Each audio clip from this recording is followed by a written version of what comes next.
Hello friend, कैसे हैं आप? उम्मीद है कि आप सब अच्छे हैं। आप लोग की तैयारी अच्छी। चलो ठीक है दोस्तों, आज हम बिहार एससीसी का सेट नंबर 19 आप लोग के साथ डिस्कस करने वाले, जिसमें आप लोग को पता है कि 40 क्वेश्चन आप लोग के साथ डिस्कस करते हैं। और इससे पहले हम 18 सेट डिस्कस कर चुके हैं। अगर आप नहीं देखें तो प्लेलिस्ट में जाकर वहाँ पर आप देख सकते हैं। और साथ साथ ये बोलना चाहते हैं कि जो फ्रेंड मैथ का प्रैक्टिस सेट करना चाहते हैं तो जीएस सॉल्यूशन चैनल पे जाकर आप प्रैक्टिस कर सकते हैं। चैनल का नेम जो है टेलीग्राम पर दे दिया गया, वहाँ से सीधा आप चैनल पे जा सकते हैं। ठीक है, तो आज से स्टार्ट हो गया वहाँ पर प्लेटफॉर्म का।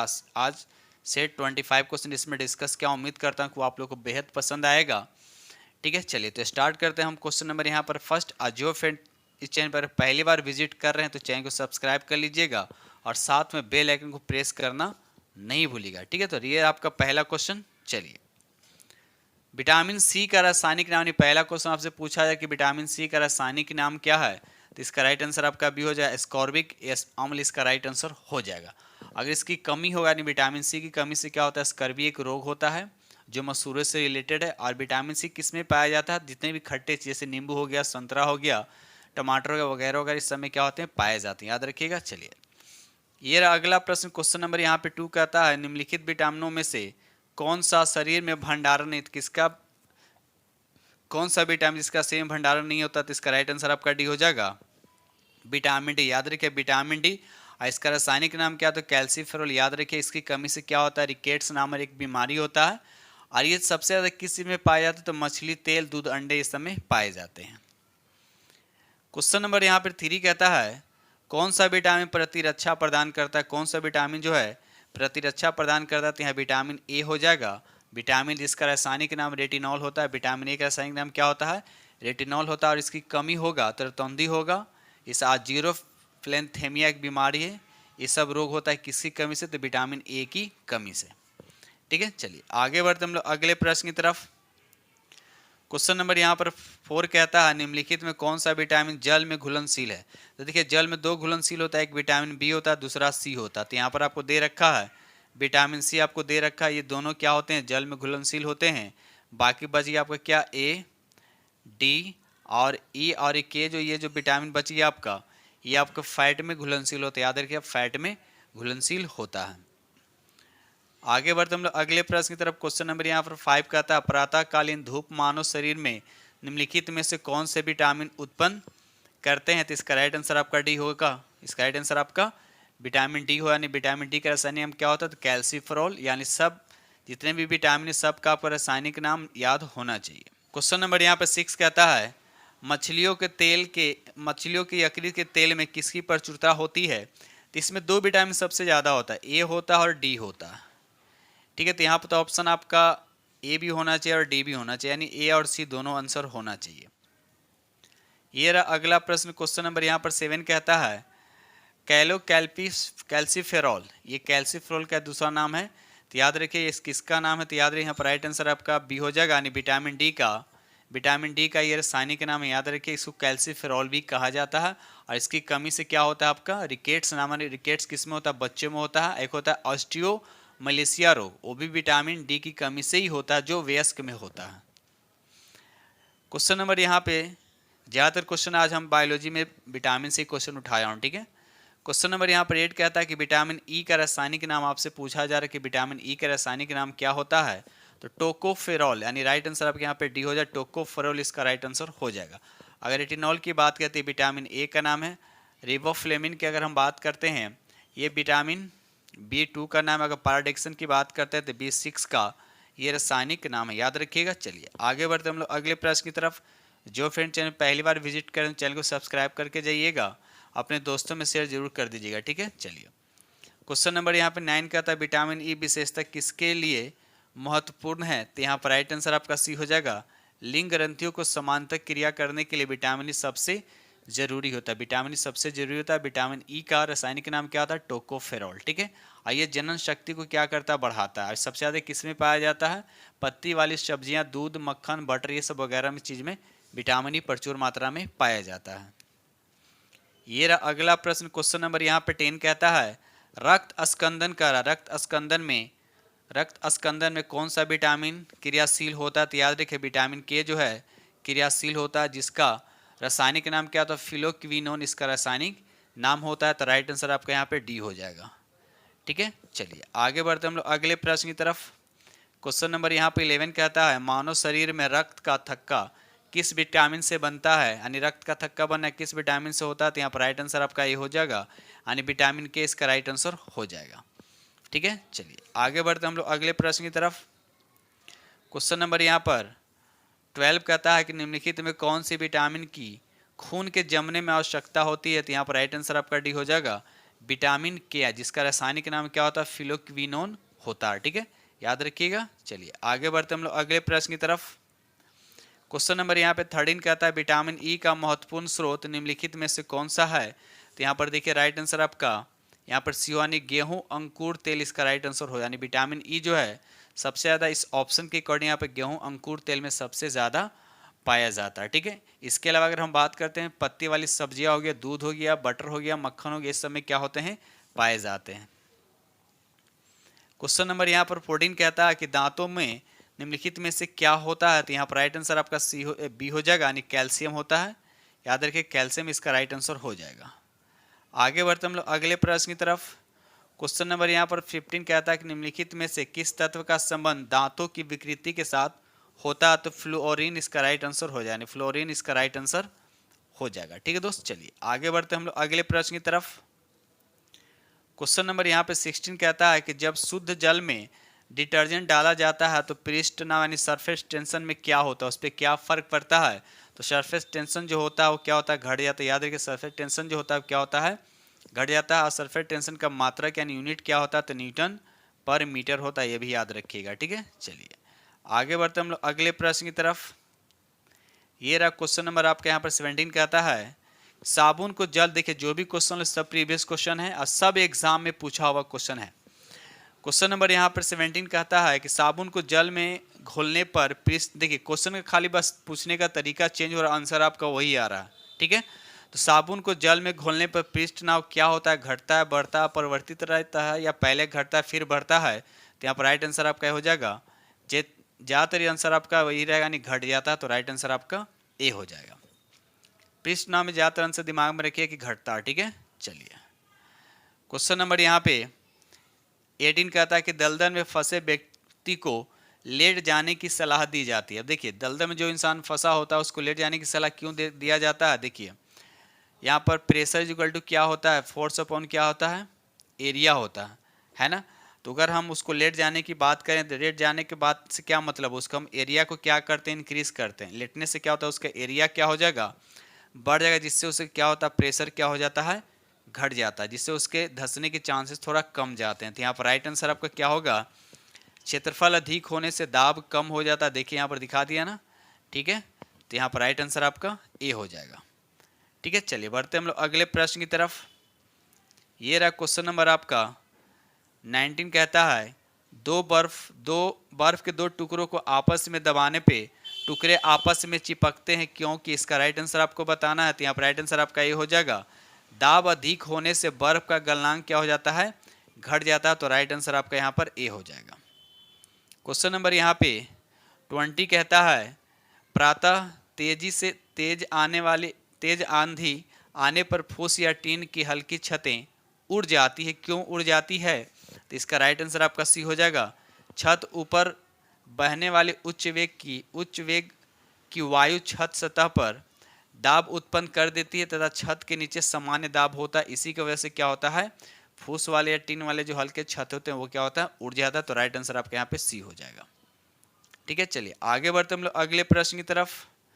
क्वेश्चन नंबर यहाँ पे 21 कहता है रेल की पटरियों के नीचे लकड़ी या कंक्रीट की चौड़ी पट्टियाँ लगाई जाती है, तो क्यों ये पट्टियाँ लगाई जाती है, तो यहाँ पर राइट आंसर आपका डी हो जाएगा, रेलगाड़ी द्वारा लगाया गया दाब को कम करने के लिए, दाब को कम करने के लिए पट्टियाँ लगाई जाती है, तो राइट आंसर यहाँ पर आपका डी हो जाएगा। आगे बढ़ते हम लोग अगले प्रश्न की तरफ। नंबर यहाँ पे 22 कहता है हाइड्रोजन से भरा रबर का गुब्बारा वायु में ऊपर जाकर फट जाता है, तो इसका राइट आंसर आपको बताना है कि फट क्यों जाता है, तो वायु दाब क्या होता है, घट जाता है, इसी की वजह से क्या होते हैं, ऊपर जाकर गुब्बारा फट जाता है, तो राइट आंसर यहाँ पर आपका डी हो जाएगा। क्वेश्चन नंबर यहाँ पे 23 कहता है प्रेशर कुकर में खाना कम समय में क्यों पक जाता है, तो यहाँ पर राइट आंसर आपका डी हो जाएगा, अधिक दाब के कारण उबलते पानी का तापमान क्या होता है, बढ़ जाता है। तो राइट आंसर यहाँ पर आपका डी हो जाएगा। ठीक है, चलिए आगे बढ़ते हम लोग अगले प्रश्न की तरफ। ये रहा क्वेश्चन नंबर आपका 24 कहता है जाड़े की रातों में अत्यधिक ठंड पड़ने पर पानी की पाइप फट जाती है, क्यों फट जाती है? तो ठंडे के होता क्या कि पानी जो है जब बर्फ में कन्वर्ट होता है तो उसका आयतन क्या होता है, बढ़ जाता है, यानी जमने के बाद उसका आयतन क्या होता है, बढ़ जाता है। इसी की वजह से क्या होते हैं, ठंडे के देशों में या पाइप में जब पानी जम जाता है तो उसका आयतन क्या होता है, बढ़ जाता है। इसकी वजह से पाइप क्या हो जाता है, फट जाता है। तो राइट आंसर आपका यहाँ पे सी हो जाएगा। क्वेश्चन नंबर यहाँ पे 25 कहता है पानी से भरे डाट लगी बोतल जमने पर टूट जाएगी। देखिए अभी क्वेश्चन उसी तरह का, लेकिन सभी क्वेश्चन पूछा हुआ है। ठीक है, जितना आप प्रैक्टिस कीजिएगा उतना आप क्वेश्चन को क्या कीजिएगा, उसमें गलती करने के चांसेस कम रहेंगे। ठीक है, पानी से भरी डाट लगी बोतल जमने पर टूट जाती है, तो भी वही कारण है। तो यहाँ पर ऑप्शन आपका सी हो जाए, जमने पर जल का आयतन क्या हो जाता है, बढ़ जाता है। तो राइट आंसर यहाँ पर आपका सी हो जाएगा। क्वेश्चन नंबर यहाँ पे 26 कहता है कि जल के आयतन में क्या परिवर्तन होगा यदि तापमान 9 डिग्री से गिराकर 3 डिग्री कर दिया जाए। देखिए पहले आयतन क्या होगा, पहले आयतन क्या होगा, घटेगा। पहले आयतन क्या होगा, घटेगा, और बाद में क्या होगा, बढ़ेगा।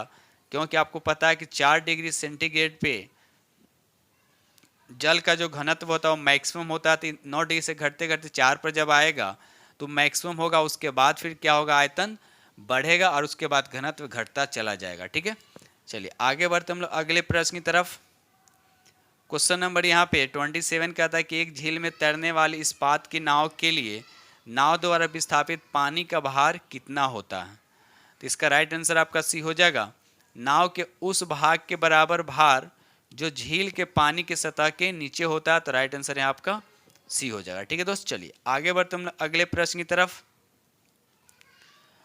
ये रहा अगला प्रश्न, क्वेश्चन नंबर यहाँ पे 28 कहता है किसी कालीन की सफाई के लिए यदि उसे छड़ी से पीटा जाता है तो उसमें कौन से नियम लागू होता है, यानी न्यूटन का लॉ लागू होता है, न्यूटन का रूल्स लागू होता है। तो आपको बताना है कौन सा लॉ लागू होता है। तो यहाँ पर राइट आंसर आपका फर्स्ट हो जाएगा, गति का पहला नियम, जिसको जड़त्व का नियम भी कहा जाता है। ठीक है, चलिए आगे बढ़ते हम लोग अगले प्रश्न की तरफ। ये रहा अगला प्रश्न, क्वेश्चन नंबर यहाँ पे 29 कहता है सड़क पर चलने की अपेक्षा बर्फ पर चलना कठिन होता है, क्यों? बताइए, सड़क पर चलने की अपेक्षा बर्फ पर चलना कठिन क्यों होता है? क्या आप लोगों को पता है कि सड़क पर क्या तो फ्रैक्शन लगता है जिसकी वजह से हम लोग चल पाते हैं, उतना भी नहीं फ्रैक्शन मतलब सुटेबल। उसी तरह से बर्फ यहाँ लिखा, बर्फ में सड़क की अपेक्षा घर्षण बल क्या होता है, कम होता है। जब घर्षण बल कम होगा तो आप उस जगह पर आप चल ही नहीं सकते। इसीलिए कभी कभी क्या होता है कि टाइल्स वाले पर थोड़ा सा अगर पानी रहता है उस पर अगर पैर जाता है तो फिसल हो जाता है, क्योंकि वहाँ पर घर्षण बल क्या होता है, कम जाता है, इसीलिए इंसान क्या होता है, गिर जाता है। ठीक है, तो ये सब याद रखिएगा। आगे बढ़ते हम लोग अगले प्रश्न की तरफ। क्वेश्चन नंबर यहाँ पे 30 कहता है कि जिस तत्व के परमाणु में 2 प्रोटॉन 2 न्यूट्रॉन और 2 इलेक्ट्रॉन हो तो उस तत्व का द्रव्यमान संख्या निकालना। द्रव्यमान संख्या क्या होता है, प्रोटॉन प्लस न्यूट्रॉन की संख्या को द्रव्यमान संख्या कहते हैं। तो प्रोटॉन 2 है, न्यूट्रॉन कितना हो गया आपका 2, तो 2 दूना कितना हो गया 4। तो राइट आंसर आपका यहाँ पे बी हो जाएगा। ठीक है, चलिए ये रहा अगला प्रश्न, क्वेश्चन नंबर यहाँ पे 31। ये आपको दे रखा है पोटेशियम दे रखा है, इसमें इलेक्ट्रॉन की संख्या बताना है। तो आपको पता है कि पोटेशियम यहाँ जो लिखा हुआ है ये परमाणु संख्या होता है, ये ऊपर जो होता है द्रव्यमान संख्या होता है। तो परमाणु संख्या क्या होता है, प्रोटॉन की संख्या के बराबर होता है, और जितना प्रोटॉन होता है उतना ही क्या होगा, इलेक्ट्रॉन होगा। तो राइट आंसर यहाँ पर आपका बी हो जाएगा। अगर आपसे पूछा कि न्यूट्रॉन कितना होता तो 40 में से 90 को माइनस कर देते तो यानी 20 इसका राइट आंसर हो जाता। ठीक है, चलिए क्वेश्चन नंबर यहाँ पे 32 कहता है कि यदि परमाणु की तीसरी कक्षा सबसे बाहरी, इसी हो गया प्रथम कक्षा, ये हो गया द्वितीय कक्षा, ये हो गया तीसरी कक्षा। तो प्रथम कक्षा में 2nx² के अकॉर्डिंग पहली कक्षा में 2 इलेक्ट्रॉन होता है, दूसरी कक्षा में 8 होता है, तीसरी कक्षा में कितना होता है 18 होता है। लेकिन कह रहा है कि तीसरी कक्षा अगर बाहरी हो तो बाहरी इस कक्षा में मैक्सिमम कितने इलेक्ट्रॉन रख सकते हैं। तो याद रखिएगा मैक्सिमम जो है 8 इलेक्ट्रॉन रख सकते हैं, 8 से ज़्यादा नहीं रख सकता है। तो यहाँ पर राइट आंसर आपका क्या हो जाएगा, ए हो जाएगा, यानी 8 इलेक्ट्रॉन इसका राइट आंसर हो जाएगा। ये रहा अगला प्रश्न, क्वेश्चन नंबर यहाँ पे 33 कहता है किसी परमाणु की परमाणु संख्या Z दे रखा है तथा उसका द्रव्यमान संख्या m दे रखा है। ठीक है, तो न्यूट्रॉन की संख्या बताना है। तो न्यूट्रॉन की संख्या देखिए आपको पता होना चाहिए, द्रव्यमान संख्या यानी m बराबर क्या हो जाएगा, परमाणु संख्या प्लस न्यूट्रॉन, तो आपसे न्यूट्रॉन पूछ रहा है, ये निकालना है, तो जेड इधर माइनस हो जाएगा, यानी एन इज इक्वल टू क्या हो जाएगा, तो एम माइनस जेड हो जाएगा। तो राइट आंसर आपका एम माइनस जेड, यानी बी आपका करेक्ट आंसर हो गया। ठीक है, चलिए क्वेश्चन नंबर यहाँ पे 34 कहता है, ये आपको दे रखा है, ये आपको दे रखा, आपसे पूछ रहा है कि ये किसका इलेक्ट्रॉनिक विन्यास है, तो यहाँ पर इलेक्ट्रॉन गिन लीजिए आप। तो ऊपर जो इलेक्ट्रॉन कितना हो गया, 6, यानी यहाँ 2 लिखा है, यहाँ पर 2 दूना 4 नहीं 10 हो गया, कितना हो गया, इलेक्ट्रॉन 10 हो गया। ठीक है, तो 10 देखिए सोडियम यहाँ पर है, तो यहाँ 11 होगा, इसका नहीं होगा, इसका नहीं, यानी यहाँ पर हो जाएगा आपका बी हो जाएगा। नियोन एक क्या है, इसका एटॉमिक नंबर 10 होता है, और यहाँ पे सोडियम नहीं देकर सोडियम आयन दे रखा, तो इसका भी इलेक्ट्रॉन कितना होगा, 10 ही होगा। तो राइट आंसर अब यहाँ आपका बी हो जाएगा। ठीक है, चलिए क्वेश्चन नंबर यहाँ पे 35 कहता है कि परमाणु संख्या आपका 17 दे रखा, द्रव्यमान संख्या कितना दे रखा, 35 दे रखा, तो न्यूट्रॉन कितना हो जाएगा आपका, 18 हो जाएगा। आपसे ऑप्शन में क्या पूछ रहा है, क्वेश्चन क्या कर रहा है कि क्लोरीन परमाणु के नाभिक में क्या होते हैं, तो 18 प्रोटॉन, तो यहाँ पर तो 17 है ना, तो ये नहीं होगा, 18 इलेक्ट्रॉन, हाँ ये सही होगा, 18 इलेक्ट्रॉन होते हैं। ठीक है, याद रखिए। चलिए आगे बढ़ते हम लोग अगले प्रश्न की तरफ। क्वेश्चन नंबर यहाँ पे 36 कहता है कि एल्यूमिनियम दे रखा है जिसका परमाणु संख्या 13 दे रखा, द्रव्यमान संख्या 27 दे रखा, तो इसका इलेक्ट्रॉनिक विन्यास क्या होगा, तो 2 8 3 होगा, 2 8 3, तो 2 8 3 राइट आंसर आपका यहाँ पे बी हो जाएगा। और ये एल्यूमिनियम जो किस ब्लॉक में आता है, तो लास्ट इलेक्ट्रॉन जो है पी सब सेल में एंट्री करता है, तो लास्ट इलेक्ट्रॉन पी सब सेल में एंट्री का, इसलिए इसका ब्लॉक पता चलता है। तो एल्युमिनियम जो है पी ब्लॉक में आता है, भी याद रखिए। टोटल कितने ब्लॉक होते हैं, 4 होते हैं, SPDF होता है। ठीक है, चलिए क्वेश्चन नंबर यहाँ पे 37 कहता है कि स्वर्ण पत्र से किसके परिकीर्णन का अध्ययन करके रदरफोर्ड ने नाभिक की खोज की, तो इसका राइट आंसर आपका ए हो जाएगा, यानी अल्फा किरण, याद रखिए अल्फा किरण इसका राइट आंसर हो जाएगा। आगे बढ़ते हम लोग अगले प्रश्न की तरफ। क्वेश्चन नंबर यहाँ पे 38 कहता है कि जब कोई इलेक्ट्रॉन उच्च कक्षा से निम्न कक्षा में जाता है तो उसका क्या होता है, ऊर्जा उत्सर्जन होता है, ऊर्जा का अवशोषण होता है। तो देखिए जब उच्च से निम्न में जाएगा तो ऊर्जा का क्या होता है, उत्सर्जन होता है, तो राइट आंसर आपका यहाँ पर ए हो जाएगा। ठीक है, चलिए आगे बढ़ते हम लोग अगले प्रश्न की तरफ। क्वेश्चन नंबर यहाँ पे 39 कहता है सोडियम परमाणु में कोर इलेक्ट्रॉन पूछा जा रहा है, तो कोर इलेक्ट्रॉन होता क्या, देखिए सोडियम जो परमाणु होता है इसमें एटॉमिक नंबर कितना होता है, 11 होता है। इलेक्ट्रॉनिक कन्फर्मेशन निकालिएगा तो 2 8 1 आएगा, तो बाहर वाला कक्षा के जो इलेक्ट्रॉन छोड़ दिए बाकी जो ये बचता है इसी को बोलते हैं कोर इलेक्ट्रॉन। तो टोटल कितना हो गया यहाँ पर 10 हो गया, तो राइट आंसर आपका 39 का डी हो जाएगा। अगर आपसे पूछा कि सोडियम में संयोजी इलेक्ट्रॉन या संयुक्ता भी पूछेगा तो दोनों क्या होंगे, आपका 1 होगा। ठीक है, मेटल का संयुक्ता संयोजी इलेक्ट्रॉन और संयुक्ता दोनों क्या होते हैं, सेम होते हैं। लेकिन अगर आपसे नॉन मेटल का पूछेगा तो संयोजी इलेक्ट्रॉन और संयुक्ता दोनों क्या होते हैं, अलग अलग होते हैं, याद रखिएगा। ठीक है, चलिए यहाँ पर देखिए क्वेश्चन नंबर यहाँ पर 40 कह रहा है कि एक कोई परमाणु संख्या जिसका 17 दे रखा है, यानी एक कोई तत्व है जिसकी परमाणु संख्या कितना है, 17 दे रखा है। ठीक है, ऐसे तो आपको पता होना 17 किसका होता है, क्लोरीन का होता है। ठीक है, तो इसमें संयोजी इलेक्ट्रॉन की संख्या आपसे पूछा जाती है, इसका इलेक्ट्रॉनिक कन्फर्मेशन निकालिए तो 2 8 7 होता है, 2 8 7 होता है, तो ये हो गया आपका संयोजी इलेक्ट्रॉन। क्लोरीन क्या हो गया, आपका नॉन मेटल है, तो नॉन मेटल की संयुक्ता निकालने के लिए 8 में से संयोजी को क्या किया था, माइनस किया था, 1, यानी इसकी संयुक्ता कितना 1 होगा, लेकिन संयोजी इलेक्ट्रॉन कितना होगा आपका 7 होगा। लेकिन आपसे पूछा क्या है, संयोजी इलेक्ट्रॉन की संख्या पूछा, तो राइट आंसर आपके यहाँ पर 7 हो जाएगा, यानी डी आपका करेक्ट आंसर हो जाएगा। ठीक है दोस्त, तो इस तरह से हमने आप लोग के साथ 40 MCQ साइंस का डिस्कस किया हूँ और उम्मीद करता हूँ कि सेट नंबर 19 आप लोग को बेहद पसंद आएगा। अगर पसंद आए तो प्लीज़ लाइक कीजिएगा और शेयर जरूर कीजिएगा। जो फ्रेंड चैनल पर पहली बार विजिट कर रहे हैं तो चैनल को सब्सक्राइब कर लीजिएगा। ठीक है दोस्त, तो इसी के साथ हम वीडियो करते हैं समाप्त और मिलते हैं अगले वीडियो में। तब तक के लिए थैंक यू वेरी मच।